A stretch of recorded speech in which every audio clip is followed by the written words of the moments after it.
Hello everybody and welcome back to the channel. It's your boy Shad and we're doing another installment of what I think is going to be one of my favorite series I've ever done, and that is the NBA Summer of Love. Now, if you're not already familiar with this series, we have done 2 episodes. One was an exclusive here as a YouTube short and the other one was a TikTok exclusive. We're going to be talking about only good things about basketball, and the love part of it comes from my love of the game and just wanting to share some of the things that I find really impressive about certain games or certain players or whatever. There's enough criticism going around. It's the off season right now, so people are doing a bunch of top 10, top 50 lists. Shout out to y'all. Y'all know who y'all are. You saw the title. We're talking about the most perfect triple-double in NBA history, and it came from my guy, my basketball savior. So for those of you that aren't aware of these pretty dumbass stat lines, let me educate you a little bit.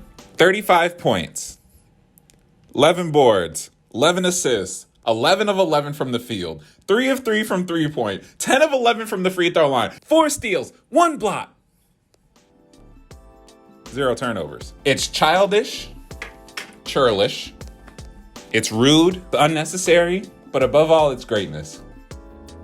And that's what we're gonna shine a light on today. Here's the deal. If you're seeing this type of camera angle, consider this my live reaction / vlog camera side. It was the second game of the 2018-2019 season. Let's talk about this game for a second because he came out on fire, first of all. He scored first 3 buckets in the first 7 points for the Nuggets, so there was that. Yeah, just put the ball in his hands so we can get a point on the board. Por favor.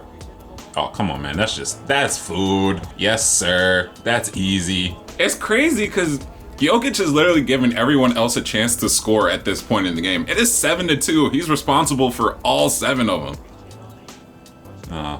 Poor rookie. Beautiful pass, and then who did it? No, that was Gary Harris.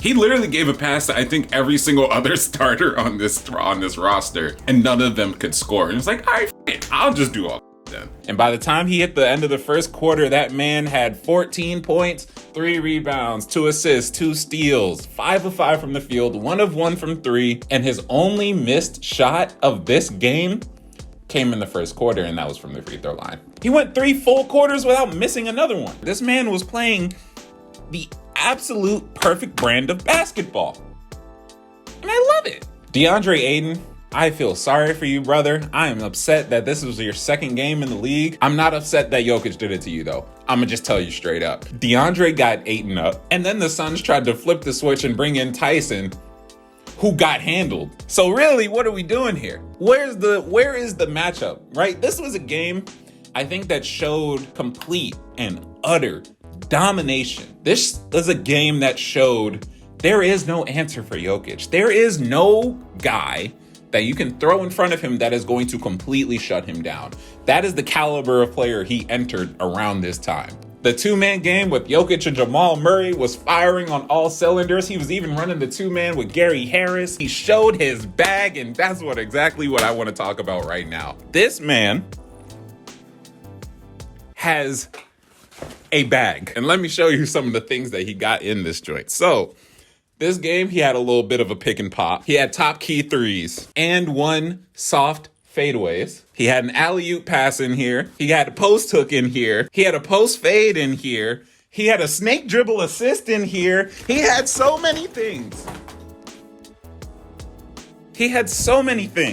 And one more thing fell out of his bag. Fast break dots to the corner.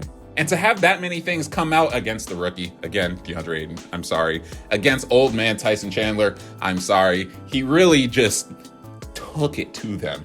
And I was so impressed. Remember when we had strong weak side help at the rim?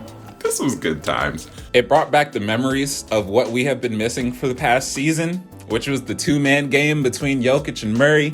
And when I tell you that man had it on lock that game, there was a play, or several plays, but the image of Jamal Murray and Jokic in a pick and roll at the top of the key just by themselves with a cleared out lane, and then both of them are heading to the rim at the exact same time.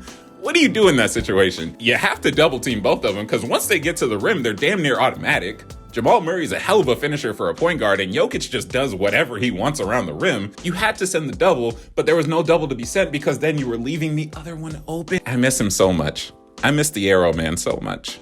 This is why I love rewatching these broadcasts. I chose specifically to watch the Nuggets broadcast. At this point in his career, 9 out of his last 10 triple doubles, the Nuggets have won. So when he's having a typical Jokic game, the team, regardless of roster, just wins. That's crazy. I love those tidbits, man. I really love those tidbits. And that's a beautiful floater from Gary Harris. Yes, sir. I miss him too. But yeah, man, Jokic had the assist on lock. He had the lobs. He had 11 assists on the night. Like, the dude was doing everything physically possible to give us a foreshadow of the 19-20 season and then the 21-22 season. He really showed us that he's going to win an MVP in the future. That was that moment right there. And I really cannot appreciate it that much more. I could go on and on saying the exact same things throughout the rest of these quarters. I mean, they won all but the third quarter. They were dominating from the start. They had the Suns' number. It was bad. It was very bad for the Suns. It was embarrassing, and I feel sorry for them. Except that I don't. Anyway, that is going to do it for this edition of the Summer of Love. Don't expect these videos to be super duper long. I kind of want this to be the template for it. I kind of just geek out about the game or the player for about 10 minutes of recording time. So thank you so much for watching all the way through. I'll talk to y'all later. If I worked up a sweat, it's because these lights are hot. I'll see y'all later, man. Peace out.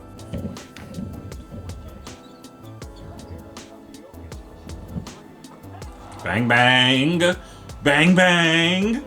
They up by 25 on him. That's my dog. I think they just said that was point number 30. He is now 10 for 10 from the field at this point, and it's the third quarter. What are we doing, man? What are we doing here? I'm having a great time, by the way. I don't know if y'all can tell. I'm having a terrific time throwing it back 4 years, watching some old games, watching watching my favorite player play at the top of his game. I don't give a damn who the opponent is. This is why we watch the NBA, right? I don't give a damn who the fuck he's playing against. I just want to watch some really good basketball. And whether it's one-sided or not, especially for my favorite player, I don't care. I'm finna watch this. And I'm having a terrific time.